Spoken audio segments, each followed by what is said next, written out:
Hi hello welcome to Ashok online academy.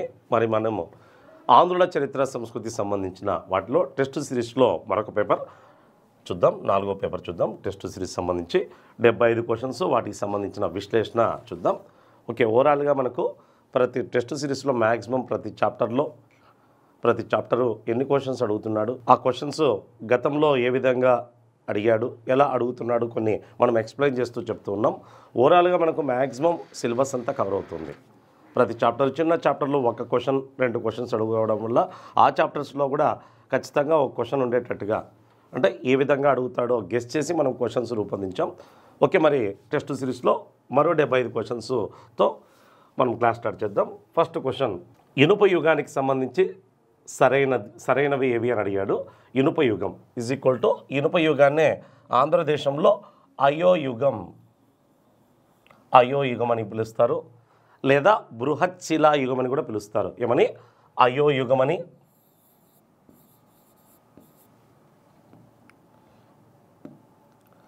అయోయుగమని, లేదా బృహత్శిలా యుగమని. బృహత్శిలా, శిలా కాదు, బృహత్శిలా యుగమని, బృహత్శిలా యుగమని. దాంతోపాటు మేఘాలిస్ యుగమని, మేఘాలిస్ అంటే పెద్ద రాళ్ళు అని.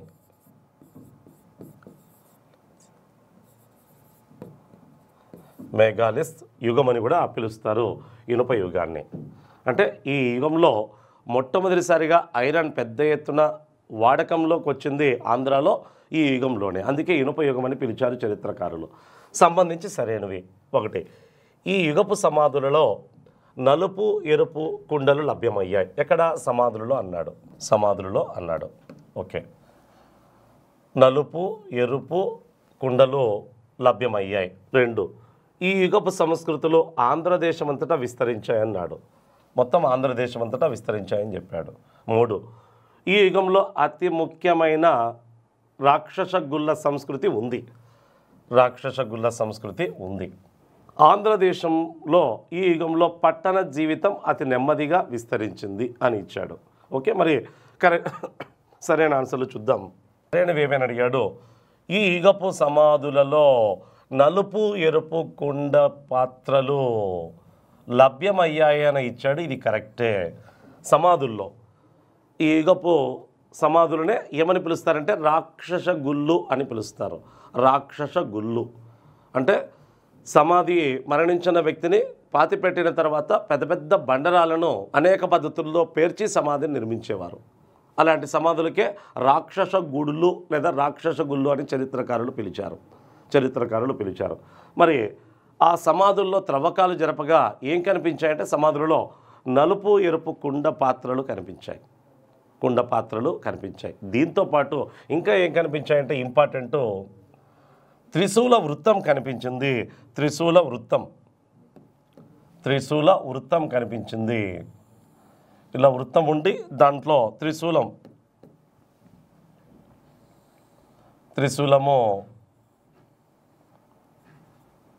వృత్తం కనిపిస్తుంది ఇందులో. అంతేకాకుండా బంగారు ఆభరణాలు కూడా, బంగారు ఆభరణాలు కూడా సమాధుల్లో కనిపించాయి. బంగారు ఆభరణాలు, త్రిశూల వృత్తము ప్లస్ ఎరుపు నలుపు కుండ పాత్రలు కనిపించాయి. కలర్ కూడా గుర్తించుకోండి, red colour and black colour కుండ పాత్రలు కనిపించాయి. ఇది సరైనదే. ఈ యుగపు సంస్కృతులు ఆంధ్రదేశం అంతటా విస్తరించాయని ఇచ్చాడు. కరెక్టే. ఈ యుగపు సంస్కృతిలో మొత్తం ఏపీ అంతటా, ఏపీనే కాదు దక్షిణ భారతదేశం అంతటా ఇనుప యుగ సంస్కృతులు కనిపిస్తాయి. ఆంధ్రదేశంలో ముఖ్యంగా గుంటూరులోని నాగార్జున కొండ ప్రాంతం కేంద్రంగా మొత్తం ఆంధ్ర ప్రాంతం అంతా విస్తరించాయి. ఏపీ అంతటా విస్తరించాయి. ఇది కూడా కరెక్టే. ఈ యుగంలో అతి ముఖ్యమైన రాక్షస గుల్ల సంస్కృతి ఉంది అని చెప్పారు. కరెక్టే. ఈ యుగాన్నే రాక్షస గుల్ల యుగం అని కూడా పిలిచారు. ఎందుకంటే సమాధులు పెద్ద ఎత్తున నిర్మించడం వల్ల దీన్ని ఈ చరిత్రకారులు ఈ సంస్కృతికి రాక్షస గుల్ల సంస్కృతి లేదా యుగం అని పిలిచారు. కాబట్టి 3వది కూడా కరెక్టే. ఇక 4వది, ఆంధ్రదేశంలో ఈ యుగంలో పట్టణ జీవితం అతి నెమ్మదిగా విస్తరించింది అని అడిగాడు. పట్టణ జీవితం అతి నెమ్మదిగా విస్తరించింది అని. ఇది సరైనది కాదు. ఆ టైంలో ఇంకా పెద్ద ఎత్తున పట్టణాలు అనేటివి ఇంకా స్టార్ట్ కాలేదు. పెద్ద ఎత్తున పట్టణాలు అనేటివి స్టార్ట్ కాలేదు. ఇక గ్రామీణ జీవన వ్యవస్థే కొనసాగుతూ ఉంది. గ్రామీణ జీవన వ్యవస్థే కొనసాగుతూ ఉంది. చిన్న చిన్న గ్రామాలు ఏర్పడ్డాయి. అవి నిదానంగా తర్వాత పెద్ద గ్రామాలుగా మారి ఈ ఇనుప యుగం ఎండింగ్లో పట్టణ వ్యవస్థకు పునాది పడింది. కాబట్టి పట్టణ జీవితం నెమ్మదిగా విస్తరించింది అన్నది ఇది సరైనది కాదు. మొదటి 3 సరైనవి. 1, 2, 3 సరైనవి. 1, 2, 3 సరైనవి. మరి ఈ రాక్షస గుళ్ళు అనే సమాధులపై పరిశోధనలు జరిపిన శాస్త్రవేత్తలు పేర్లు కొంత ఐడియా ఉండాలి. రాక్షస గుళ్ళు అనే సమాధులు త్రవ్వకాలు జరిపి పరిశోధనలు చేసిన ఆంగ్లేయుల్లో ముఖ్యుడు రాబర్ట్ బ్రూస్ఫుట్, పురావస్తు రాబర్ట్ బ్రూస్ఫుట్. దాంతోపాటు హెచ్డి సంకాలియా మరియు శ్రీనివాసం అయ్యంగార్ లాంటి వాళ్ళు ఈ రాక్షస గుళ్ళు అనే సమాధులపై త్రవ్వకాలు జరిపి పరిశోధనలు జరిపిన వారు వీళ్ళే. దక్షిణ భారత పురావస్తు శాస్త్రపితగా పేరు పొందిన రాబర్ట్ బ్రూస్ఫుట్ మరియు హెచ్డి సంకాలియా, శ్రీనివాసం అయ్యంగార్ అనే వ్యక్తులు త్రవ్వకాలు జరిపి పరిశోధనలు చేసిన వాళ్ళు. ఓకే, ఇక మరొక క్వశ్చన్ చూద్దాం. ఆంధ్రులను పేర్కొన్న అశోకుని శిలాశాసనం.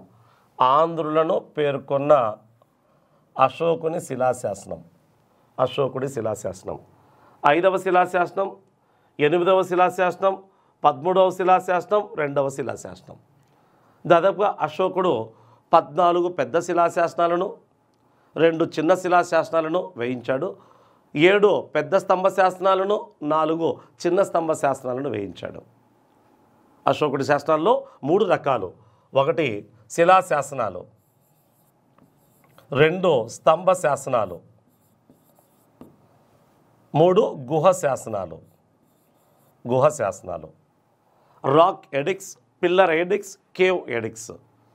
మరి శిలాశాసనాల్లో అశోకుడివి దాదాపుగా 14 పెద్ద శిలాశాసనాలు, 2 చిన్న శిలాశాసనాలు. స్తంభ శాసనాలు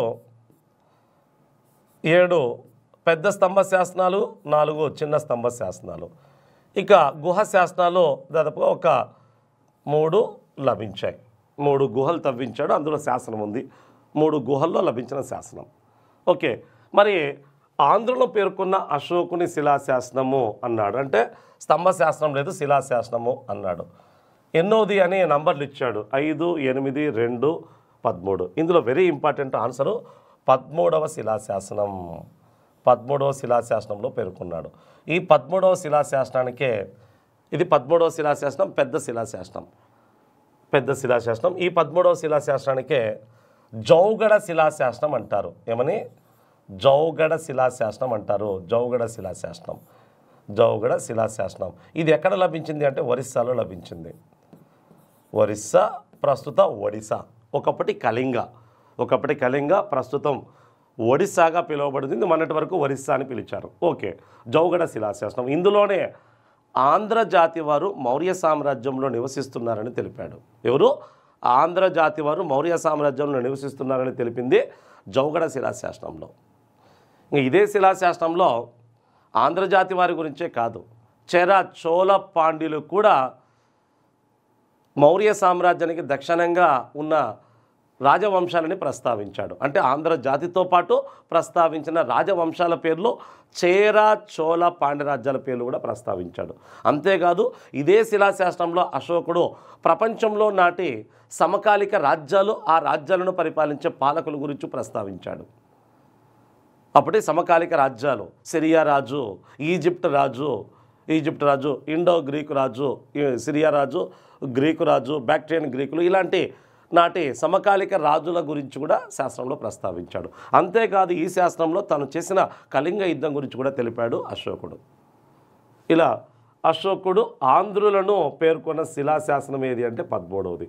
మిగతా 2, 5, 8 శిలాశాసనాలు ఇండియన్ హిస్టరీ బేస్లో very very important. AP history కాన్సెప్ట్లో ఇవి మనకు అవసరంలే. ఇక ఆంధ్రదేశంలో అశోకుడి శాసనాలు 2 లభించాయి. ఆ 2 శిలాశాసనాలే. ఆంధ్రలో అశోకుడి గుహలు తవ్వించిన శాసనం కానీ స్తంభ శాసనాలు లభించలే. ఒక శిథిలమైన స్తంభం బయటపడింది, కానీ బట్టిప్రోలు ప్రాంతంలో శిలాశాసనాలు అయితే అశోకుడివి 2 లభించాయి. ఆంధ్రాలో లభించిన శిలాశాసనాలు 2 ఉన్నాయి అశోకుడివి. ఆంధ్రాలో లభించిన అశోకుడి శిలాశాసనంలో ఒకటి ఎర్రగుడి పెద్ద శిలాశాసనం. ఎర్రగుడి పెద్ద శిలాశాసనం, పెద్ద శిలాశాసనం కర్నూలు జిల్లాలో లభించింది. మరొకటి రాజుల మందగిరి చిన్న శిలాశాసనం. రాజుల మందగిరి చిన్న శిలాశాసనం, చిన్న శిలాశాసనం 2 లభించాయి. 2 కర్నూలు జిల్లాలో లభించాయి. కర్నూలు జిల్లాలో దాదాపు అశోకుడు శాసనాలన్నీ ఎప్పుడు వేయించాడంటే క్రీస్తు పూర్వం 250 మధ్యకాలంలో వేయించాడు. అంటే 3వ శతాబ్దంలో వేయించాడు. ఎర్రగుడి శిలాశాసనం వెరీ ఇంపార్టెంట్. ఈ 2 శాసనాల వల్ల ఏం తెలుసుకోవచ్చు అంటే ఆంధ్రదేశం మౌర్య సామ్రాజ్యంలో ఉంది అని తెలుసుకోవచ్చు. మరి ఆంధ్రాలో లభించిన ఈ శాసనాల్లో అశోకుడు ఆంధ్ర వాళ్ళు మౌర్య సామ్రాజ్యంలో ఉన్నారని చెప్పలేదు. బాగా గుర్తుంచుకోండి, ఆంధ్రాలో లభించిన శాసనాల్లో ఆంధ్ర వాళ్ళు మా రాజ్యంలో ఉన్నారని చెప్పలే. ఏ శాసనంలో? ఆంధ్ర బయట వేయబడిన జౌగడ శిలా శాసనంలో చెప్పాడు. ఈ శాసనాల వల్ల ఏం తెలుసుకోవచ్చు అంటే మౌర్య సామ్రాజ్యం ఆంధ్రదేశం మౌర్య సామ్రాజ్యంలో ఉంది అని చెప్పడానికి నిదర్శనం. ఎందుకంటే అశోకుడు తన శాసనాలను మౌర్య సామ్రాజ్య సరిహద్దుల్లో లోపే వేయించాడు. మౌర్య సామ్రాజ్యం బయట ఎక్కడా శాసనాలు వేయించలే. ఎగ్జాంపుల్, అశోక్ అత్యంత దక్షిణంగా ఎక్కడి వరకు బయలుపడ్డాయంటే మైసూరు వరకు బయలుపడ్డాయి. మైసూరులోని బ్రహ్మగిరి, జొన్నగిరి ప్రాంతాల వద్ద అశోకుడి శాసనాలు బయలుపడ్డాయి. అత్యంత దక్షిణంగా ఉండేది బ్రహ్మగిరి శిలాశాసనం. దాని కింద ఇంకా ఏవి బయలుపడ్డాయంటే కర్ణాటకలోని మైసూరులో. ఇక తమిళనాడు ప్రాంతంలో, కేరళ ప్రాంతంలో అశోకుడి శాసనాలు బయలుపడలే. అంటే అతని సామ్రాజ్యం మైసూరు వరకే విస్తరించింది అని తెలుస్తోంది. అంతేకాకుండా దాదాపుగా ఉత్తరంగా నేపాల్ వరకు వేయించాడు, పశ్చిమోత్తరంగా ఆఫ్ఘనిస్తాన్ వరకు వేయించాడు, తూర్పుగా బెంగాల్ వరకు వేయించాడు, పశ్చిమంగా మహారాష్ట్ర వరకు వేయించాడు. అంటే ఆఫ్ఘనిస్తాన్లోని కొంత ప్రాంతం, పాకిస్తాను, నేపాలు, బెంగాల్తో పాటు మధ్య భారతదేశం, ఉత్తర భారతదేశం ప్లస్ మహారాష్ట్ర, గుజరాత్ వరకు అశోకుడి సామ్రాజ్యం ఉంది. ఆంధ్రదేశం కూడా ఈ 2 శాసనాలు బట్టి అశోకుడి సామ్రాజ్యంలో ఉంది అని చెప్పడానికి నిదర్శనం. మరి ఇందులో ఎర్రగుడి శిలాశాసనంలో ఒక విషయం చెప్పాడు. ఈ శాసనాలన్నీ అశోకుడు ఏ భాషలో వేయించాడంటే బ్రహ్మీ లిపిలో, ప్రాకృత భాషలో వేయించాడు. ఇండియాలో లభించిన అశోకుడి శాసనాలన్నీ బ్రహ్మీ లిపిలో, ప్రాకృత భాషలో లభిస్తాయి. ఎర్రగుడి శిలాశాసనంలో ఏం చెప్పాడంటే విద్యార్థులకు గురువులు ఉపదేశించే ఒక విషయం చెప్పాడు. ఉపాధ్యాయులు ధార్మిక చింతనను శిష్యుల యొక్క మస్తిష్కంలో అంటే మెదడులో ధార్మిక చింతనను ప్రేరేపించడం గురువు ధర్మము అని ఎర్రగుడి పెద్ద శిలాశాసనంలో చెప్పాడు. శిష్యుల మస్తిష్కంలో అంటే మస్తిష్కం అంటే మెదడులో ధార్మిక చింతనను అంటే ఆధ్యాత్మిక భావాలు, ధార్మిక చింతనను బోధించడం గురువుల ధర్మము అని ఏ శాస్త్రంలో చెప్పాడంటే ఎర్రగుడి శిలాశాస్త్రంలో చెప్పాడు. ఇది గతంలో మనకు గ్రూప్ 2 ఏపీ హిస్టరీలో అడిగిన క్వశ్చన్. ఓకే, ఆన్సర్ అయితే మొదటిది. ఓకే, ఆన్సర్ 13వ శిలాశాసనం. ఇక శాతవాహనులు ఆంధ్ర వారు అని డాక్టర్ కె గోపాలాచారి సిద్ధాంతానికి గల ఆధారం ఏమిటి? శాతవాహనులు ఆంధ్ర వారు అని అభిప్రాయపడిన వారిలో ఒకరు professor doctor K Gopalachari.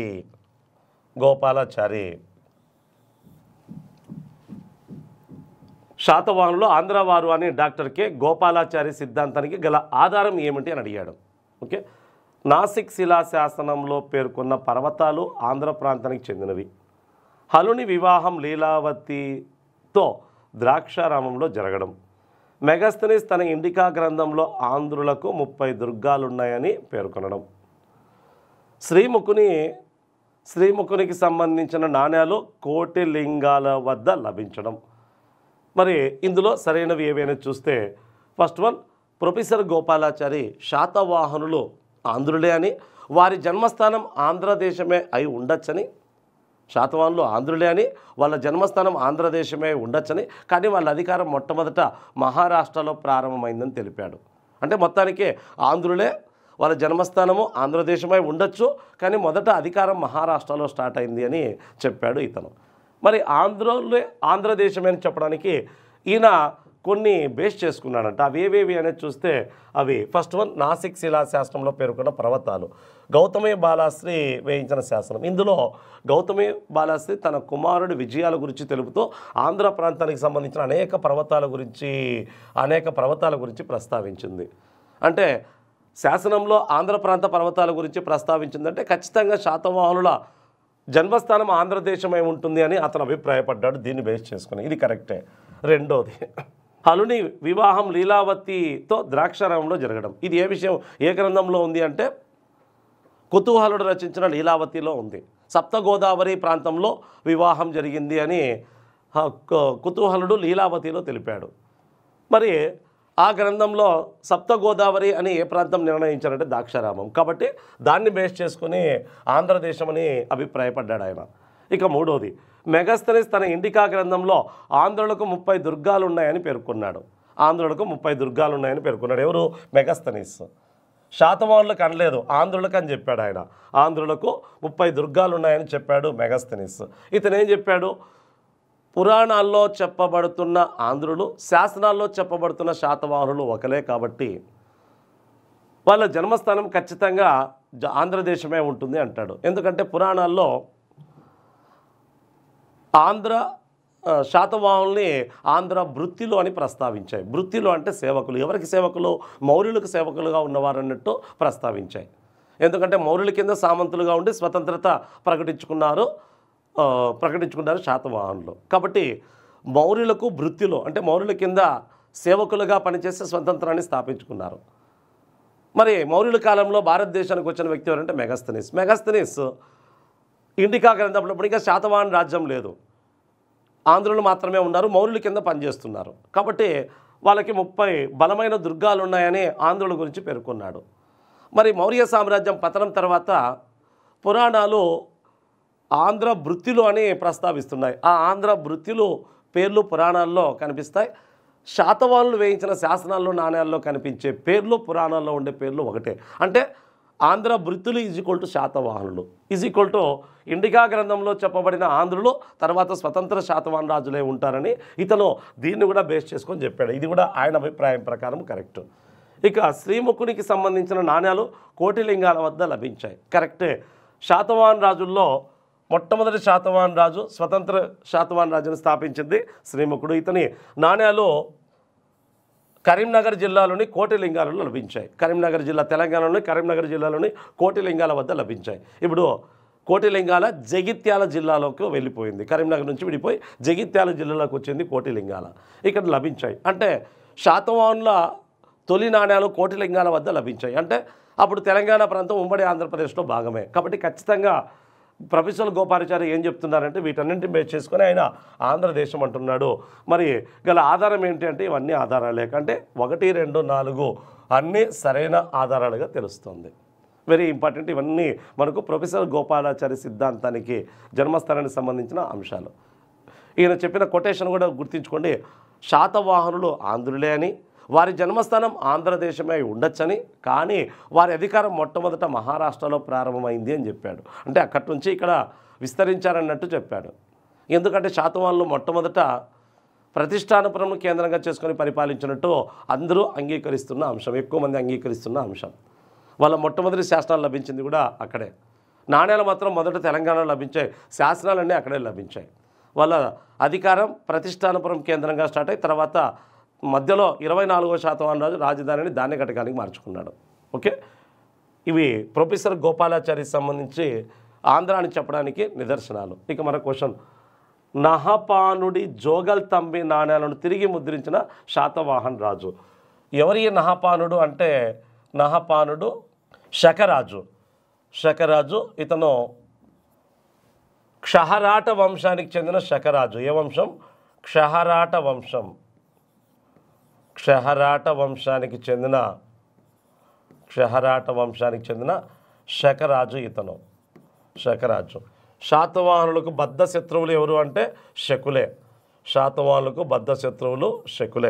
Satavahana సామ్రాజ్యం దాదాపుగా మహారాష్ట్రలోని అత్యధిక ప్రాంతం, కొంత గుజరాత్ ప్రాంతం, మధ్యప్రదేశ్ మరియు ఒరిస్సా సరిహద్దుల వరకు మొత్తం విస్తరించి ఉండేది. ఇక కర్ణాటక మొత్తం తెలంగాణ ఆంధ్ర ప్రాంతాల్లో శాతవాహన సామ్రాజ్యం ఉండేది. ఈ శాతవాహనులకు బలమైన శత్రువులు గుజరాత్, మహారాష్ట్ర, రాజస్థాన్లోని కొన్ని ప్రాంతాలను పరిపాలిస్తున్న క్షహరాట వంశానికి చెందిన శకులు. ఇదే టైంలో మరొక శకరాజ్యం మధ్యప్రదేశ్, గుజరాత్లోని కొన్ని ప్రాంతాలను పరిపాలిస్తున్న మరొక శకరాజ్యం. ఇక్కడ 2 శకరాజ్యాలు ఉండేవి. ఒకటి మహారాష్ట్ర క్షాత్రపులు అనే శకరాజ్యం, ఉజ్జయిని క్షాత్రపులు అనే శకరాజ్యం. మహారాష్ట్రపులు అనే శకరాజ్యం మౌర్య సామ్రాజ్యం పతనం తర్వాత ఏర్పడిన రాజ్యాల్లో ఇవి చెప్పుకోదగ్గవి. మొత్తం శకరాజ్యాలు 5 ఉన్నాయి. అందులో 2 మాత్రమే వీళ్ళతో బలమైన శత్రుత్వాన్ని కలిగి ఉన్నాయి. అందులో ఒకటి మహారాష్ట్ర క్షాత్రపులు.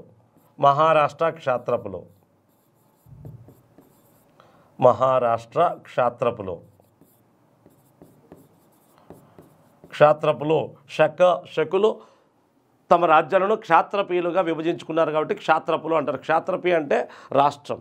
కొన్ని క్షాత్రపీయులు కలిస్తే ఒక రాజ్యం. ఇలా మహారాష్ట్ర క్షాత్రపులు అంటారు. వాళ్ళ వంశమే క్షహరాట వంశం. మహారాష్ట్ర క్షాత్రపులు వంశం క్షహరాట వంశం. ఈ క్షహరాట వంశంలో గొప్పవాడు నహపానుడు. ఇలా వీళ్ళ రాజధాని మొదట మిన్నగర అనేది తర్వాత బ్రోచ్ అనే ప్రాంతాన్ని రాజధానిగా చేసుకున్నారు. మరొక శకరాజ్యం ఉజ్జయిని రాజధానిగా ఉండే మాల్వా క్షాత్రపీ రాజ్యం. మాల్వా క్షాత్రపులు వీళ్ళు రాజధాని ఉజ్జయిని కావడం వల్ల ఉజ్జయిని క్షాత్రపులు అని కూడా పిలిచారు.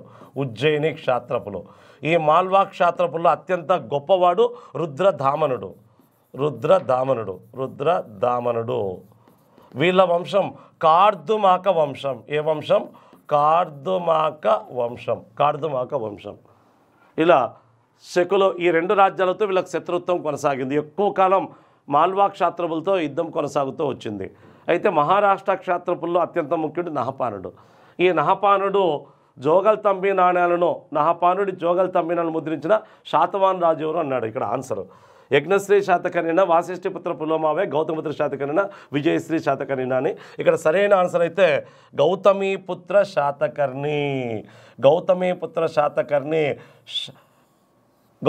శాతకర్ణి శాతవాహన రాజుల్లో అత్యంత గొప్పవాడు. ఇతడికి నహపానుడికి మధ్య రేవు పట్టణాల విషయంలో,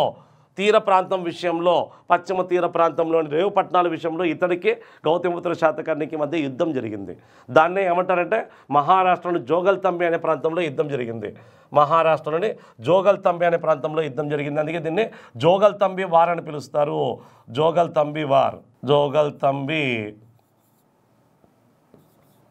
వారని పిలుస్తారు. మరి ఈ యుద్ధంలో గౌతమిపుత్ర శాతకర్ణి క్షహరాట వంశానికి చెందిన నహపానుని ఓడించి చంపి క్షహరాట వంశ నిరశేషణకార, వాళ్ళ రాజ్యాన్నంతా ఆక్రమించేసి క్షహరాట వంశాన్ని నిర్మూలించిన వాడా అని బిరుదు పొందాడు. అంతేకాకుండా అతడు వెండి నాణ్యాలను చాలా వరకు ముద్రించాడు.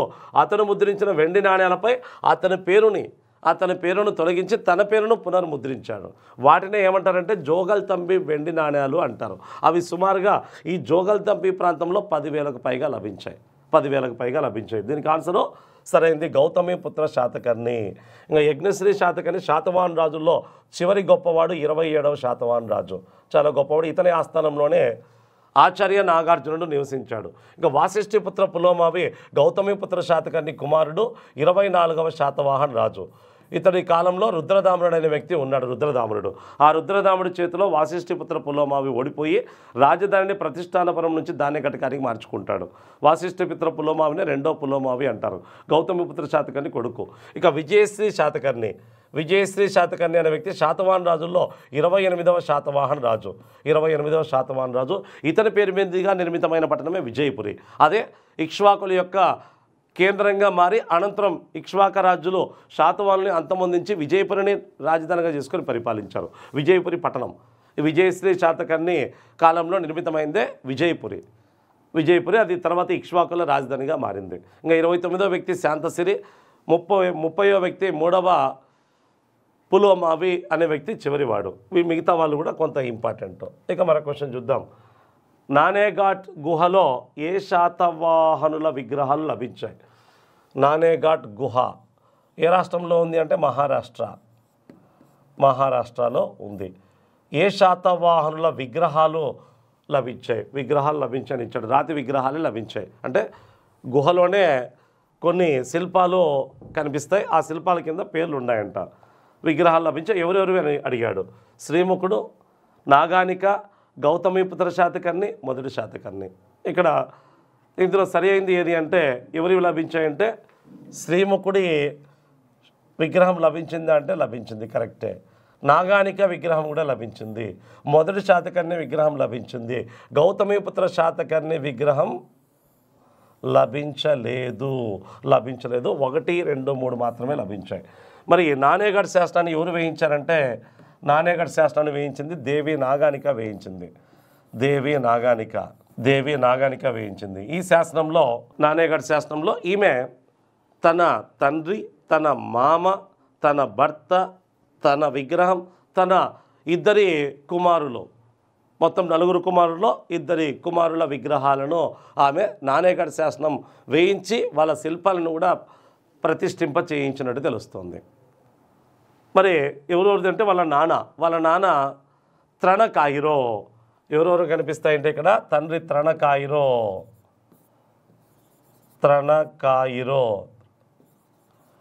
ఈయన మహారాజు తెగకు చెందిన వ్యక్తి, మహారాష్ట్రను పరిపాలించే ఒక శాతవాహనుల సామంతుడు త్రణకాయిరో.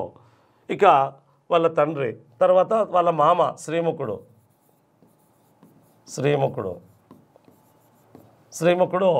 మొదటి శాతకర్ణి తండ్రి కాబట్టి శ్రీముఖుడు విగ్రహం కూడా అక్కడ కనిపిస్తుంది. అదేవిధంగా మొదటి శాతకర్ణి భర్త, మొదటి శాతకర్ణి విగ్రహం, దాంతోపాటు తనది నాగానికది తనది. దీంతోపాటు వేదసిరి, సతసిరి,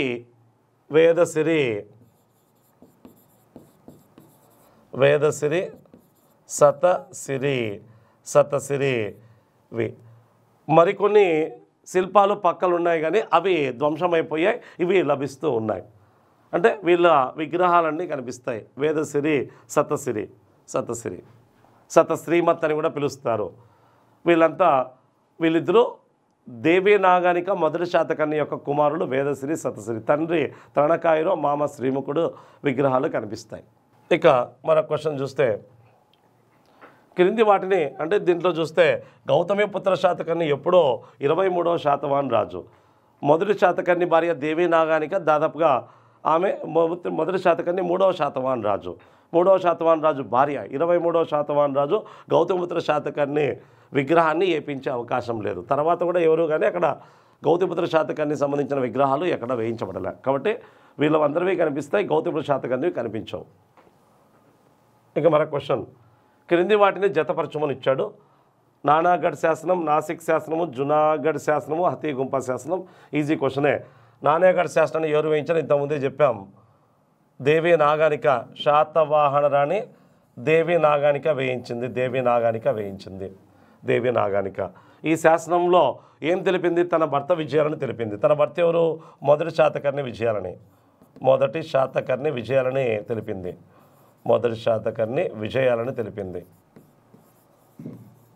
అంతేకాకుండా విగ్రహాలు ఇంతకుముందు చెప్పినట్టు విగ్రహాలు కూడా తెలిపింది. అయితే ఈ శాసనంలో ఈ శాసనాన్ని ఆమె తన భర్త మరణం తర్వాత, మొదటి శాతకర్ణి మరణం తర్వాత వేయించింది. భర్త కాలంలో వేయించలేదు దీన్ని. తన భర్త మరణించిన తర్వాత కొడుకు వేదసిరి అనే వ్యక్తి కాలంలో వేయించింది. ఆ వేదసిరికి పూర్ణోత్సంగుడు అని కూడా పిలుస్తారు. ఆయన కాలంలో వేయించింది. భర్త కాలంలో వేయించిన, భర్త మరణించిన తర్వాత వేయించింది. వాళ్ళ భర్తని అప్రతిహాత చక్ర వీర శూర అని వర్ణించింది. దాదాపుగా 2 అశ్వమేధ యాగాలను, 1 రాజసూయ యాగాన్ని, 20 ఇతర యాగాలను చేశాడని, చాలా గొప్పవాడని, తన భర్తతో పాటు నేను కూడా ఆ యాగాల్లో పాల్గొన్నానని ఆమె చెప్పుకుంది.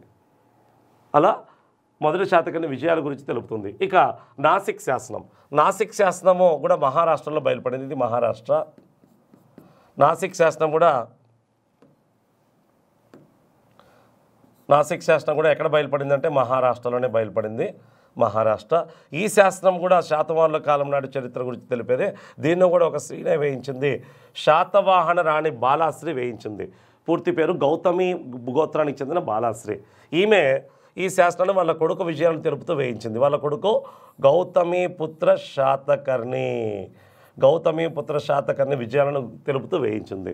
మొత్తం ఆమె 4 శాసనాలు వేయించింది. అందులో 4 శాసనాల్లో ఒకటి ప్రశస్తి శాసనం, అంటే కీర్తి ప్రతిష్టలు, వాళ్ళ కొడుకు గొప్పతనం గురించి, సాధించిన విజయాల గురించి, బిరుదుల గురించి తెలిపింది.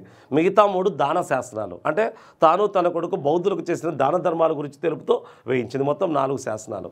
మరి ఈ 4 శాసనాలు నాసిక్ ప్రశస్తి శాసనంతో పాటు మిగతా శాసనాలు ఆమె మొత్తం నాసిక్లో వేయించిన శాసనాలన్నీ కొడుకు కాలంలో వేయించలే. కొడుకు మరణించిన తర్వాత మనవడి పరిపాలనా కాలంలో వేయించింది.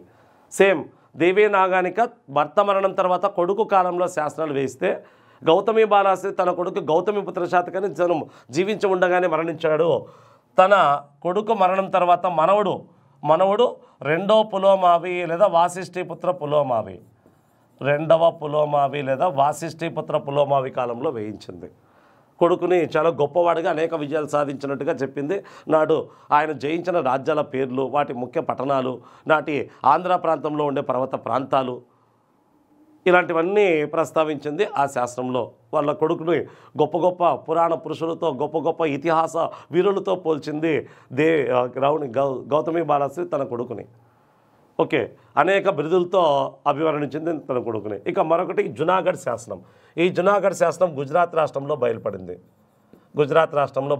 ఈ శాసనాన్ని వేయించిందంటే శకరాజు రుద్రదామనుడు వేయించాడు. ఇతడు ఈ రుద్రదామనుడు తన విజయాలను వర్ణించాడు ఈ శాసనంలో. అంతేకాకుండా రుద్రదామనుడు ఈ రెండో పులోమావికి సమకాలికుడు. గౌతమిపుత్ర శాతకర్ణి చివరిలో ఉజ్జయిని శకరాజ్యాన్ని పరిపాలించిన వ్యక్తే రుద్రదామనుడు. ఉజ్జయిని శకరాజ్యం లేదా మాల్వా శకరాజ్యం. ఆయన వంశం ఏది? కార్దుమాక వంశం. ఏ వంశం? కార్దుమాక వంశం. ఇతడు గౌతమిపుత్ర శాతకర్ణి మరణించిన తర్వాత రెండో పులోమావి రాజ్యం పైన దండెత్తి అతన్ని ఓడించినట్టు కూడా చెప్పుకున్నాడు శాసనంలో. అంతేకాకుండా ఈ రుద్రదామనుడు వేయించిన శాసనము ప్రత్యేకత ఏమంటే జునాగఢ్ శాసనం ఇది భారతదేశంలోనే మొట్టమొదటి సంస్కృత శిలాశాసనం. ఇది భారతదేశంలోనే ఏ భాష శాసనం? తొలి సంస్కృత శిలాశాసనం.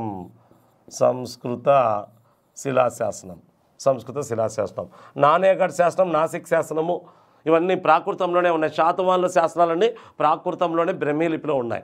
అన్నీ ప్రాకృతమే, సంస్కృతంలో ఒకటి లేవు. భారతదేశంలో మొట్టమొదటి సంస్కృత శాసనాలు వేయించింది ఉజ్జయిని శకరాజు రుద్రదామనుడు.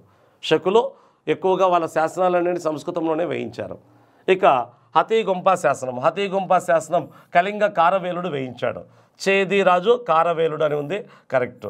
చేదిరాజు కారవేలుడు వేయించాడు, ఇది కూడా కరెక్టే. ఇది కారవేలుడు యొక్క విజయాల గురించి తెలుపుతుంది. అంతేకాకుండా ఇతను శాతవాహన రాజ్యం మీద దండెత్తినట్టు, మొదటి శాతకర్ణి టైంలో దండెత్తినట్టు చెప్పుకున్నాడు. అయితే మొదటి శాతకర్ణి తర్వాత అతని కొడుకు వేదశ్రీ కాలంలో ప్రితోడ నగరాన్ని లేదా బట్టిప్రోలను ధ్వంసం చేసినట్టు కూడా చెప్పుకున్నాడు కారవేలుడు. ఇలా కారవేలుడు విజయాల గురించి తెలిపే శాసనం హతీగుంపా శాసనం ఎక్కడ బయలుపడిందంటే ఒరిస్సాలోని ఉదయగిరి కొండ గుహల్లో బయలుపడింది. ఉదయగిరి కొండ గుహల్లో బయలుపడింది హతీగుంపా శాసనం. దీన్ని ఏనుగు గుహ శాసనం అంటారు. ఇది కూడా ఏ భాషలో ఉంది అంటే ప్రాకృతంలోనే. ఇదొక్కటే జునాగఢ్ శాసనం ఇండియాలో మొట్టమొదటి సంస్కృత శాసనం. అంటే దీన్ని బట్టి ఇంకా సరైన జతపరచడం చూస్తే 1 B 2 D 3 A 4 C సరైనది మొదటిది. ఇంకా మరో క్వశ్చన్ చూద్దాం. ప్లీనీ న్యాచురల్ హిస్టరీకి సంబంధించి సరికానిది. ప్లీనీ అద్భుతమైన గ్రంథం రచించాడు. న్యాచురల్ హిస్టరీ అనే గ్రంథం సంబంధించి సరికానిది చూద్దాం. ప్లీనీ న్యాచురల్ హిస్టరీ అనే గ్రంథాన్ని లాటిన్ భాషలో రాశాడు. కరెక్టే. ఆయన రోమ్ దేశస్థుడు. ఇండియాకు రోమ్ దేశానికి మధ్య జరిగిన విస్తృతమైన వ్యాపారం గురించి తెలిపాడు ఆయన. ఓకే, మొదటిది కరెక్టే. న్యాచురల్ హిస్టరీ గ్రంథం ఇండియా రోమ్ దేశాల మధ్య వ్యాపారం గురించి తెలుపుతుంది. మరి రెండోది, ఈ గ్రంథంలో రోమ్లోని బంగారమంతయు భారతదేశానికి తరలిపోతుందని వాపోయారు. కరెక్టే. మళ్ళీ భారతదేశంతో విస్తృతంగా వ్యాపారం జరగడం వల్ల ఏమైంది అంటే మన దేశ దిగుమతులకి రోమ్ దేశస్తులు ఏం చెల్లించాల్సి వచ్చిందంటే బంగారం వెండిని చెల్లించాల్సి వచ్చింది. దీనివల్ల టన్నుల కొద్దీ బంగారం వెండి భారతదేశానికి వెలుగులో ప్రవహించింది. అలా ఇది ఆయన చెప్పింది కరెక్టే. అలాగా భారతదేశంతో వ్యాపారం ఆపండి, లేకుంటే మన దేశం బంగారం అంతా వాళ్ళ దేశానికి వెళ్ళిపోతుంది, బంగారు వెండి అంతా వెళ్ళిపోతుంది, మన దేశం ఆర్థికంగా దెబ్బపడే అవకాశం ఉంది అని రోమన్ అసెంబ్లీలో కూడా ప్రస్తావించాడు ప్లీనీ. నేచురల్ హిస్టరీ గ్రంథంలో ఈ విషయం చెప్పుకున్నాడు. ఇక ఈ గ్రంథం శాతవాహనుల వర్తక వాణిజ్యాల గురించి వర్ణించింది. ఈ గ్రంథం శాతవాహనుల వర్తక వాణిజ్యాల గురించి వర్ణించిందని ఇచ్చాడు. మరి కరెక్టా కాదా అంటే కరెక్టే. శాతవాహనుల కాలంలో రోమ్ దేశానికి భారతదేశానికి అప్పుడు రెండు ముఖ్యమైన రాజవంశాలు రోమ్తో వ్యాపారం చేసాయి. ఒకటి శాతవాహనులు దక్షిణాదిలో, ఉత్తర భారతదేశంలో కుషానులు. ఈ రెండు రాజ్యాలు విస్తృతంగా రోమ్ దేశంతో వ్యాపారం జరిపాయి. అంటే శాతవాహనులతో వర్తక వాణిజ్యాల గురించి వర్ణించిందంటే కరెక్టే. బ్రోచ్ నుండి జరిగే ఎగుమతులు దిగుమతుల గురించి ప్రస్తావించింది. బ్రోచ్ అంటే బురగచ్చ అనే రేవపట్నం, గుజరాత్లోని బ్రోచ్ లేదా బురగచ్చ రేవపట్నం ద్వారా జరిగే ఎగుమతులు దిగుమతుల గురించి కూడా ప్రస్తావించింది. ఇది కూడా కరెక్టే. ఇక ప్లీనీ ప్యారిస్ నగరానికి చెందినవాడు అని ఇచ్చాడు. ప్లీనీ ప్యారిస్ నగరానికి చెందినవాడని ఇచ్చాడు. ప్యారిస్ నగరానికి. మరి ప్లీనీ ప్యారిస్ నగరానికి చెందినవాడు అంటే కాదు, ప్లీనీ రోమ్ దేశానికి చెందిన వ్యక్తి. రోమ్ ప్యారిస్ వేరు.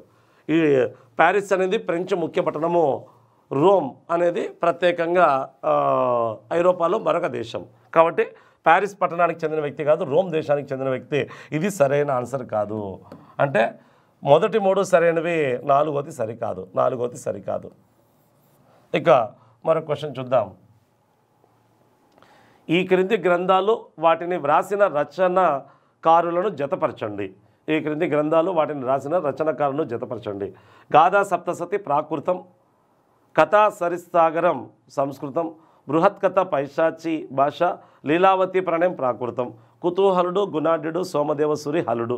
చూద్దాం. గాథా సప్తసతి అందరికీ తెలిసిందే, ఈజీ క్వశ్చనే. గాథా సప్తసతి ఏ భాషలో ఉంది అంటే వెరీ ఇంపార్టెంట్, ప్రాకృతంలో ఉంది. వాడే ఇచ్చాడు కాబట్టి ఈజీ. దీన్ని ఎవరు రచించారంటే దాదాపుగా మ్యాక్సిమం అందరూ కరెక్ట్గా చేయగలుగుతారు. హలుడు చేశాడు. హలుడు ఎన్నో శాతవాహన రాజు? 17వ శాతవాహన రాజు. ప్రాకృత భాషలో రచించాడు. అతనికే కవిరాజు, కవివత్సలుడు అంటారు. ఓకే. కథా సరిస్సాగరం ఎవరు రాశారంటే కథా సరిస్సాగరాన్ని రచించింది సోమదేవసూరి రచించాడు. ఇది సంస్కృతంలో ఉంది. సోమదేవసూరి రచించాడు. ఇది శాతవాహనుల కాలం నాటి కొంత సమాచారం గురించి తెలిపే అద్భుతమైన గ్రంథం. జైన మతస్థుడు సోమదేవసూరి. కానీ ఈ సోమదేవసూరి శాతవాహనుల కాలంలో లేడు. ఈయన దాదాపుగా 9-10 శతాబ్దాల్లో జీవించిన వ్యక్తి. సోమదేవసూరి వేములవాడ చాళుక్య రాజ్యంలో వాగరాజు అనే వ్యక్తి రాజు ఆస్థానంలో ఉన్నాడు. కానీ శాతవాహనుల కాలం నాటి కొంత సమాచారం ఈ గ్రంథంలో వివరించాడు. కథా సరిసాగరం సంస్కృతంలో ఉంది, వెరీ ఇంపార్టెంట్. ఇక బృహత్ కథ ఇది ఏ భాషలో ఉంది అంటే పైశాచి ప్రాకృతంలో ఉంది. ఏ భాషలో? పైశాచి ప్రాకృతంలో ఉంది. దీన్ని రచించింది ఎవరంటే గుణాఢ్యుడు రచించాడు. బృహత్ కథ అద్భుతమైన గ్రంథం బృహత్ కథ. ఈ గుణాఢ్యుడు శాతవాహనుల కాలంలో 13వ శాతవాహన రాజు కుంతల శాతకర్ణి ఆస్థానంలో ఉన్నాడు. ఎవరి ఆస్థానంలో? కుంతల శాతకర్ణి ఆస్థానంలో ఉన్నాడు గుణాఢ్యుడు. బృహత్ కథ గ్రంథం రాశాడు. ఓకే. ఇక లీలావతి ప్రణయం ఇది ప్రాకృత భాషలో ఉంది. ఈ గ్రంథాన్ని ప్రాకృత భాషలో రచించిన వ్యక్తి కుతూహలుడు అనే వ్యక్తి రాశాడు. కుతూహలుడు. ఎవరి కుతూహలుడు? హలుడు యొక్క ఆస్థానంలో ఉండే వ్యక్తి. మరి దీన్ని బట్టి సరైన జత మనము చూడొచ్చు. గాథా సప్తసతి 1D చాలా 3 చోట్ల ఉంది. రెండోది రావాలి. కథా సరిసాగరం C రెండిట్లో ఉంది. బృహత్ కథ 1 3B = సరైన ఆన్సరు రెండోది ఆన్సర్. అయితే ఈ 4 శాతవాహనుల కాలంలో వెలుబడని గ్రంథం ఏది అన్నప్పుడు సోమదేవసూరి రచించిన బృహత్ కథ గ్రంథం. శాతవాహనుల కాలంలో వెలుబడిన గ్రంథాలను గుర్తించండి అన్నప్పుడు ఈ 3 వెరీ ఇంపార్టెంట్. శాతవాహనుల కాలంలో వెలువడిన గ్రంథం ఇదే క్వశ్చన్ ఇచ్చాడనుకో ఇది కథా సరిసాగరం అవుతుంది. లేదా ఈ గ్రంథాలలో భిన్నమైనది ఏది అన్నప్పుడు కూడా ఏది భిన్నమైంది? కథా సరిసాగరం. ఎట్లా భిన్నమైంది? ఈ 3 శాతవాహనుల కాలంలో వెలువడింది అయితే ఇది శాతవాహనుల కాలంలో కాదు, తర్వాత కాలంలో. ఇంకో రకంగా భిన్నమైంది ఏదంటే ఇవన్నీ ప్రాకృతం, దాని ఉపభాషల్లో ఉంటే ఇది మాత్రం సంస్కృతంలో ఉంది. ఇది ప్రాకృతం, ఇది ప్రాకృతం, ఇది పైశాచి ప్రాకృతం. పైశాచి ప్రాకృతం, ప్రాకృతంలో ఒక ఉపభాష. ఓకే, సరైన ఆన్సర్ 2. ఇలా అభ్యర్థి చదివేటప్పుడే కొంచెం లాజికల్గా చదివామనుకో ఎలాంటి క్వశ్చన్ ఇచ్చినా ఆన్సర్ చేయడానికి ఆస్కారం ఉంటుంది. ఎప్పుడైనా క్వశ్చన్స్ ఇచ్చినప్పుడు దానికి సంబంధించిన ఆప్షన్స్ను బాగా గమనించి చేసుకోవాలి. మీరు ప్రాక్టీస్లో కూడా ఈ రేంజ్లో చేసుకుంటే ఓవరాల్గా సబ్జెక్ట్ అంతా కవర్ అయిపోతుంది. ఏదో చేస్తున్నాం కదా, మోడల్ పేపర్ తీసుకున్నాం, బయట ప్రాక్టీస్ పేపర్ తీసుకున్నాం, ఇలా జనరల్గా చేయకుండా మొత్తం దాన్ని చదివి రిలేటెడ్ ఆప్షన్స్ ఏమన్నా ఉన్నాయా, దానికి సంబంధించి వివరణ ఉందా అని ఆ వివరణ అక్కడే రాసుకోవడానికి ప్రయత్నించాలి. ఈ విధంగా చేసినట్టయితే సబ్జెక్ట్ మీద కాన్సన్ట్రేషన్ పెరగడంతో పాటు నువ్వు ఇంట్రెస్ట్గా చదవడానికి ఆస్కారం ఉంటుంది. లేకుంటే ఏదో మూస ధోరణిలో అయిపోయిందా లేదా అనే ఉద్దేశంతో చదివినట్టు ఉంటుంది. అమ్మాయి కంప్లీట్ చేసాం, నేను మొత్తం హిస్టరీ చదివేసా, పాలిటీ చదివేసా, ఎకానమీ చదివేసా, సైన్స్ అండ్ టెక్నాలజీ చదివేసా అని కాదు. చదివేటప్పుడే ఈ క్వశ్చన్స్ ఎస్పెషల్లీ క్వశ్చన్స్ ప్రాక్టీస్ చేసేటప్పుడు విశ్లేషణాత్మకంగా క్వశ్చన్స్ చదివి ఆన్సర్స్ చెక్ చేసుకొని తప్పు చేసిండే వాటివి వెంటనే ఏదైతే తప్పు చేసామో అక్కడ నీట్గా నువ్వు రాసుకోవాలి. అదే రాసుకుంటే ఇప్పుడు నేను ఎలా చెప్తున్నానో అలా రాసుకుంటే సబ్జెక్ట్ పెరుగుతుంది. ఇంకోటి ఎక్కడైతే తప్పు చేసో వెంటనే అక్కడికి వెళ్ళి బుక్ తీసుకొని అక్కడే చదివేసుకొని ఆ పాయింట్లు యాడ్ చేసుకుంటే సబ్జెక్ట్ పెరుగుతుంది, ఎక్కువ కాలం గుర్తుండడానికి ఆస్కారం ఉంటుంది. ఇంకోటి ఆసక్తిగా చదువుతాం. ఇంకోసారి అంటే తప్పు చేసిన తర్వాత తప్పు చేసిన ప్రాంతాన్ని చెక్ చేసుకునేటప్పుడు ఇంట్రెస్ట్గా చదువుతాం. అరే ఇక్కడ తప్పు చేశానా, ఓహో ఇలా తప్పు చేశానా, ఇక్కడ ఉందా ఇది అని అది నీకు మైండ్లో ఫిక్స్ అయిపోతుంది. కొంతమంది ఏం చేస్తారంటే ప్రాక్టీస్ క్వశ్చన్స్ చేసేసిన తర్వాత కరెక్ట్ అయినట్టు చూసుకొని మిగతా తప్పు అయినట్టు చూసుకోరు. కరెక్ట్ అయినట్టు కాదు చూసుకోవాల్సింది, నువ్వు తప్పు అయినట్టువే చెక్ చేసుకొని ఎందుకు తప్పు చేశానో అదంతా ఏరియాకి వెళ్ళి చదివామనుకో దాదాపుగా నీకు సబ్జెక్ట్ మళ్ళీ ఇంకొకసారి ఆ క్వశ్చన్ వస్తే తప్పు చేసే అవకాశం ఉండదు. ఇంకోటి కొన్ని డౌట్తో పెట్టింటావు కరెక్ట్ ఏంటే అలాంటి క్వశ్చన్స్ కూడా చెక్ చేసుకోవాలి. ఓహో నేను డౌట్తో పెట్టాను, ఇది కరెక్ట్ అయింది, మళ్ళీ ఒకసారి చెక్ చేసుకోవాలి. ఇంకా ఈజీగా ఆన్సర్ చేసి మళ్ళీ చెక్ చేసుకోవాల్సిన అవసరం లేదు. అంటే ఆల్రెడీ నీకు ఈజీగా అనిపించాయంటే సబ్జెక్ట్ పైన అక్కడ నీకు కమాండ్ ఉంది కాబట్టి ఆ క్వశ్చన్స్ వదిలేసి వెళ్ళిపోవాలి. డౌట్తో పెట్టినట్టు కరెక్ట్ అయినవి ప్లస్ కష్టమైన తప్పు అయినవి ఇవి మాత్రం చెక్ చేసుకోవాలి. ఇలా వెళ్తే ఖచ్చితంగా నీకు సబ్జెక్ట్ ఓవరాల్గా పెరగడంతో పాటు లాజికల్గా ఆలోచించే కాన్సెప్ట్ కూడా నీకు లాజికల్గా ఆలోచించే అవకాశం కూడా ఏర్పడుతుంది. ఓకే, మరొక క్వశ్చన్ చూద్దాం. వేదసిరికి సంబంధించి ఈ క్రింది వాటిలో సరి అయింది. వేదసిరి శాతవాహనుల క్వశ్చన్. మరి వేదసిరి అనే వ్యక్తి ఎవరు? శాతవాహన రాజులలో 4వ శాతవాహన రాజు వేదసిరి. 4వ శాతవాహన రాజు వేదసిరి. మొదటివాడు శ్రీముఖుడు, 2వ వ్యక్తి కనహ, 3వ వ్యక్తి మొదటి శాతకర్ణి. మొదటి శాతకర్ణి తర్వాత వచ్చింది వేదసిరి. వేదసిరికే పూర్ణోత్సంగుడు అని పేరు కూడా ఉంది. సంబంధించి ఈ క్రింది వాటిలో సరైనది ఏదైనా ఉంది. ఇతడు మొదటి శాతకర్ణి కుమారుడు. ఓకే, ఇంతమంది చెప్పాం, కరెక్టే. ఇది రెండోది, ఇతనిని పురాణాలు పూర్ణోత్సంగుడు అని వర్ణించాయి.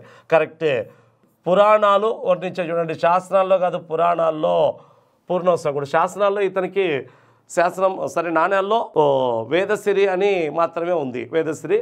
పురాణాలు ఇతని పూర్ణోత్సంగుడు అని వర్ణించాయి. పూర్ణోత్సంగుడు అంటే శుంగులను నిర్మూలించిన వాడు అని అర్థం. పూర్ణోత్సంగుడు పూర్తిగా శుంగులను నిర్మూలించిన వాడు అని అర్థం. అంటే ఇతడి కాలంలో శుంగులతో యుద్ధం జరిగి ఉండాలి. వాళ్ళని పురాణాల ప్రకారం వాళ్ళతో యుద్ధం చేసి వాళ్ళని ఓడించి ఉండాలి. అందుకే పురాణాలు ఇతన్ని పూర్ణోత్సంగుడు అని వర్ణించినట్టు తెలుస్తుంది. ఇది కూడా కరెక్టే. ఇక ఇతడి అధికారి మహామాత్ర నాసిక్లో బౌద్ధ శ్రవణులకు గుహ త్రవ్వించాడని ఇచ్చాడు. ఇతడి పాలనా కాలంలో కారవేలుడు బట్టి ప్రేలుపై దాడి చేశాడని ఇచ్చాడు. ఇతడి అనేక విజయాలను సాధించి అశ్వమేధ యాగాలు నిర్వహించాడని ఇచ్చాడు. మొదటి 2 సరైనవే. మరి మూడోది చూస్తే ఇతడి అధికారి మహామాత్ర నాసిక్లో బౌద్ధ శ్రవణులకు గుహ త్రవ్వించాడని ఇచ్చాడు. ఇది రాంగ్. ఇది సరైనది కాదు. మరి మహామాత్రుడు అనే ఒక అధికారి నాసిక్లో బౌద్ధ శ్రవణకు గుహ త్రవ్వించింది ఎవరు అంటే కనహ లేదా కనుహుడు కాలంలో. అంటే శాతవాహన రాజుల్లో 2వ శాతవాహన రాజు అయిన కనహ లేదా కనుహుడి కాలంలో బౌద్ధ శ్రవణులకు గుహం తవ్వించినట్టు తెలుస్తుంది. కాబట్టి ఆయన 2వ శాతవాహన రాజు, ఇతను కాదు. ఇక 3, 4 ఇతడి పాలనా కాలంలో కారవేలుడు భట్టిప్రోలుపై దాడి చేశాడు ఇచ్చాడు. కరెక్టే, భట్టిప్రోలుపై దాడి చేశాడు, ఇది సరైందే.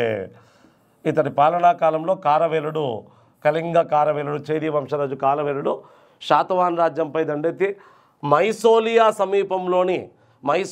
సమీపంలోని వాణిజ్య కేంద్రమైన భట్టిప్రోలును కారవేలుడు తన శాస్త్రంలో ఏమని ప్రస్తావించాడంటే పృథుడ నగరం అని ప్రస్తావించాడు. పృథుడ నగరాన్ని చరిత్రకారులు భట్టిప్రోలుగా నిర్మించాడు. భట్టిప్రోలు లేదా పృథుడ నగరంపై దాడి చేసి దాన్ని ధ్వంసం చేసి గార్ధాబాల చేత నేలమట్టం చేయించాడు, దున్నించి నేలమట్టం చేయించాడని తెలుపుతోంది ఏది హతిగుంప శాసనం. కాబట్టి వేదసిరి కాలంలో కారవేలుడు ఆంధ్ర ప్రాంతం మీద దృష్టి పెట్టి దానిపైన దండయాత్ర చేసి ఒక పట్టణాన్ని అయితే ధ్వంసం చేశాడంట. ఇది వాణిజ్య కేంద్రం అని చెప్పుకున్నాడు. ఇక మరొకటి, ఇతడు అనేక విజయాలు సాధించి అశ్వమేధ యాగాలు నిర్వహించడం ఇచ్చాడు వేదసిరి. ఇతను ఎలాంటి అశ్వమేధ యాగాలు చేపట్టలేదు. ఇది రాంగ్ ఆన్సర్. ఈ వంశంలో అశ్వమేధ యాగాలు చేసిన ఏకైక వ్యక్తి మొదటి శాతకర్ణి మాత్రమే. మొదటి శాతకర్ణి తను సాధించిన విజయాలకు చిహ్నంగా 2 అశ్వమేధ యాగాలు, 1 రాజసూయ యాగం, 20 ఇతర యాగాలు చేసిన ఏకైక వ్యక్తి ఇతను ఒక్కడు. ఇంకెవ్వరు అశ్వమేధ యాగాలు చేయలేదు. కాబట్టి 1, 2, 4 మాత్రమే సరైనవి. ఇక్కడ ఉంది 1, 2, 4 మాత్రమే సరైనవి. 3, 5 సరైనవి కాదు. అవి సరైనవి కావాలంటే ఇక్కడ మొదటి శాతకర్ణి అయితే కరెక్ట్ అవుతుంది, ఇది కనహ అయితే కరెక్ట్ అవుతుంది. ఓకే, మరొక క్వశ్చన్ చూద్దాం. గౌతమిపుత్ర శాతకర్ణికి సంబంధించి సరైనవి గుర్తించుము. గౌతమిపుత్ర శాతకర్ణికి సంబంధించి సరైనవి గుర్తించమని అడిగాడు. ఇతడు రాజధానిని ప్రతిష్టానపురం నుండి ధాన్యకటకము మార్చాడు. శాతవాహనంలో మొదటిసారిగా తల్లి గోత్రనామాన్ని తన పేరు ముందు ఉపయోగించాడు. గౌతమి బాలాశ్రీ తన కుమారుడు విజయాల గురించి 2వ పులోమావి కాలంలో వేసిన నాసిక్ శిలాశాస్త్రంలో వివరించింది. ఇతడు రాజ్యంలో బ్రాహ్మణ ఆధిక్యతను ప్రవేశపెట్టి చాతుర్వర్ణ వ్యవస్థను బలోపేతం చేశాడని ఇచ్చాడు. చూద్దాం, మరి ఇతడు రాజధాని ప్రతిష్టానపురం నుండి ధాన్యకటకానికి మార్చాడా అంటే సరైనది కాదు. ఈయన మార్చలేదు. వీళ్ళ కొడుకు వాసిష్ఠిపుత్ర పులోమావి. గౌతమిపుత్ర శాతకర్ణి ఎన్నో శాతవాహన రాజు అంటే 23వ శాతవాహన రాజు. ఈయన రాజధాని ప్రతిష్టానపురమే కొనసాగింది. ఈయన కొడుకు మార్చాడు, కాబట్టి ఇది సరైనది కాదు. ఇక శాతవాహనంలో మొదటిసారిగా తల్లి గోత్రనామాన్ని తన పేరు ముందు ఉపయోగించడం ఇచ్చాడు, ఇది సరైనదే. మొట్టమొదటిసారిగా తల్లి గోత్రనామాన్ని జోడించుకున్న భారతదేశ రాజు మొదటి శాతకర్ణి, గౌతమిపుత్ర శాతకర్ణినే. కరెక్టే, అది సరైనది. ఆయన పేరు యాక్చువల్గా అయితే శాతకర్ణి మాత్రమే. వాళ్ళమ్మ గోత్రం గౌతమి గోత్రం, వాళ్ళమ్మ పేరు గౌతమి బాలాశ్రీ యొక్క గోత్రం గౌతమి గోత్రం. ఆ గౌతమి గోత్రం బ్రాహ్మణులకు సంబంధించిన గోత్రం. ఎవరు? గౌతమ మహర్షి వారసులు గౌతమి గోత్రాన్ని ధరించారు, గౌతమి గోత్రం. కాబట్టి వాళ్ళ అమ్మ గోత్రాన్ని ధరించాడు. అంతేకాకుండా ఇది సరైనది. ఇక గౌతమి బాలాశ్రీ తన కుమారుడు విజయాల గురించి 2వ పులోమావి కాలంలో వేసిన నాసిక్ శిలాశాస్త్రంలో వివరించబడింది. కరెక్టే, గౌతమి బాలాశ్రీ తన కుమారుడు విజయాల గురించి 2వ పులోమావి కాలంలో అంటే వాళ్ళ కొడుకు వాసిష్ఠిపుత్ర పులోమావి లేదా 2వ పులోమావి కాలంలో వేసిన నాసిక్ శిలాశాస్త్రంలో వివరించింది. కొడుకు చనిపోయిన తర్వాత శాస్త్రం వేయించిందన్నాం, కొడుకు కాలంలో వేయించారు, ఇది కూడా కరెక్టే. ఇంకా ఇతడు రాజ్యంలో బ్రాహ్మణ ఆధిక్యతను ప్రవేశపెట్టి చాతుర్వర్ణ వ్యవస్థను బలోపేతం చేశాడన్నాడు, కరెక్టే. బ్రాహ్మణ ఆధిక్యతను ప్రవేశపెట్టి, ఎందుకంటే ఇతను నాసిక్ శాస్త్రంలో వాళ్ళమ్మ ఏం చెప్పిందంటే ఏకబ్రాహ్మణుడిగా వర్ణించింది, కొడుకుని ఏకబ్రాహ్మణుడిగా వర్ణించింది. అంటే తమది బ్రాహ్మణ కులమని చెప్పింది. ఏకబ్రాహ్మణుడా క్షత్రియ దర్పమైన క్షత్రియుల అహంకారాన్ని అణిచిని వేసిన వాడని చెప్పుకుంది. అంటే బ్రాహ్మణుల ఆధిక్యతను, అంటే బ్రాహ్మణులు మేము మొదటి స్థానం వాళ్ళు, మేము గొప్పవాళ్ళు అని చెప్పడాన్ని వాళ్ళ తల్లి కొడుకు ఆధిపత్యాన్ని సూచించింది. అంతేకాకుండా చాతుర్వర్ణ వ్యవస్థను బలోపేతం, వర్ణ వ్యవస్థ బ్రాహ్మణ క్షత్రియ వైశ్య శూద్ర, అయితే ఆ చాతుర్వర్ణ వ్యవస్థను బలోపేతం చేశాడు అని తెలిపింది. కరెక్టే, ఎందుకంటే అప్పుడు విదేశీయులైన శకులు యవనులుగా పిలువబడే గ్రీకులు, పార్థియన్లు విదేశాల నుంచి భారతదేశ భూభాగాలను ఆక్రమించుకొని వాళ్ళు భారతదేశంలో తాము కూడా గొప్ప గొప్ప వ్యక్తులుగా చెప్పుకోవడానికి, మేము కూడా క్షత్రియులు, మేము కూడా బ్రాహ్మణులు చెప్పుకోవడానికి ప్రయత్నించారు. అందుకు ఇతడు వ్యతిరేకించాడు.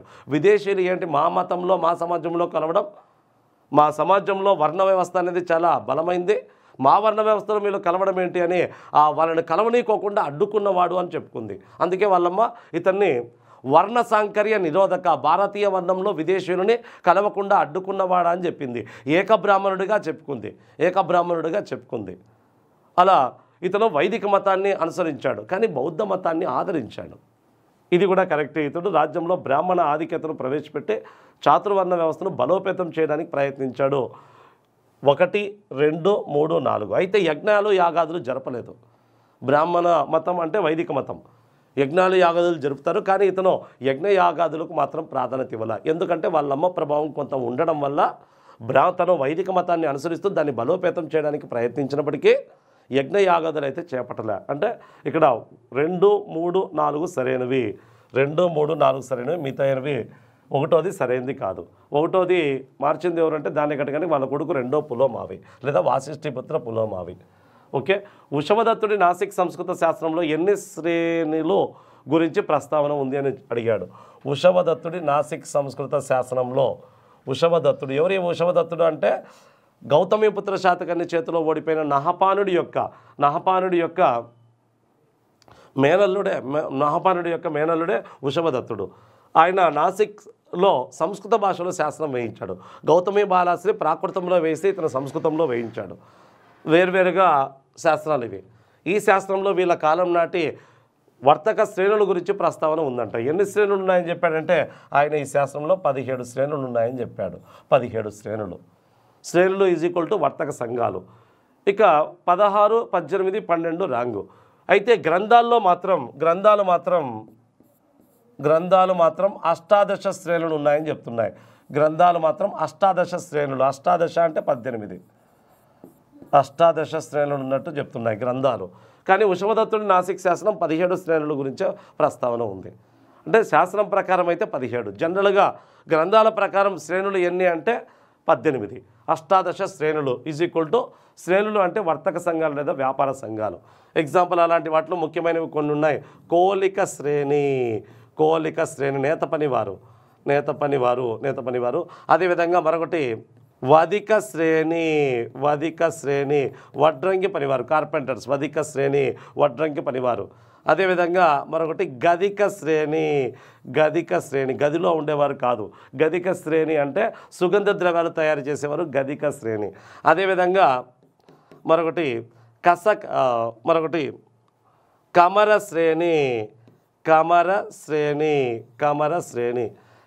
శ్రేణి అంటే వ్యవసాయ పనిముట్లను తయారు చేసేవారు. ఐరన్ స్మిత్ వ్యవసాయ పనిముట్లు తయారు చేసేవారు. కమ్మరోళ్ళు అంటారు, కమర శ్రేణి. అదేవిధంగా కలార శ్రేణి అంటే కుండలు తయారు చేసేవారు, పాటరీ మేకర్స్. కలార శ్రేణి కుమ్మరివారు అని అర్థం. అదేవిధంగా అదేవిధంగా ముఖ్యమైనది సువనక శ్రేణి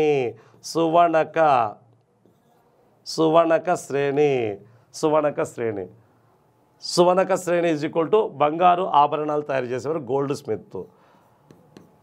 సువనక శ్రేణి. అదేవిధంగా మరొకటి కసకర శ్రేణి ఈజ్ ఈక్వల్ టు కంచు ఆభరణాలు, బ్రాంజు మెటల్స్ను తయారు చేసేవారు, కసకర శ్రేణి.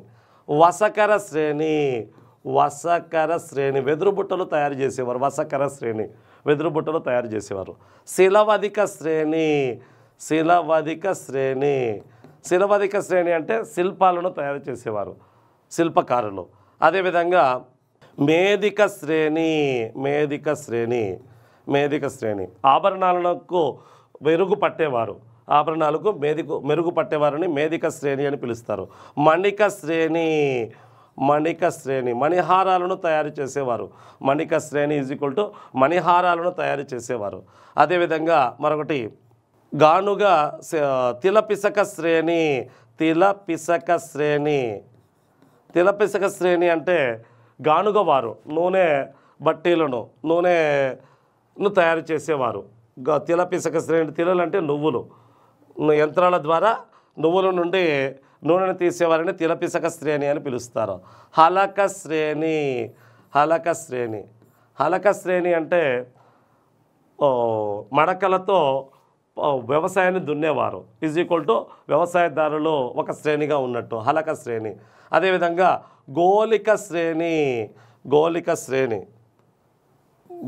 శ్రేణి ఈజ్ ఈక్వల్ టు పశు పోషకులు గోవులను మేపేవారు ఒక శ్రేణిగా ఉన్నట్టు తెలుస్తుంది.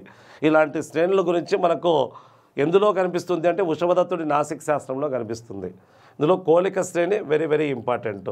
సుమారుగా 3, 7, 8, 9, 10, 11, 12, 13, 14 వరకు ఇక్కడే వచ్చాయి. ఇంకా మిగతా కూడా ఉన్న ఇవి అత్యంత ముఖ్యమైన శ్రేణులు.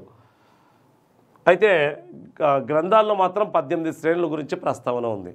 గ్రంథాల్లో 18 శ్రేణుల గురించి ప్రస్తావన ఉంది. ఇక మరో క్వశ్చన్ చూద్దాం.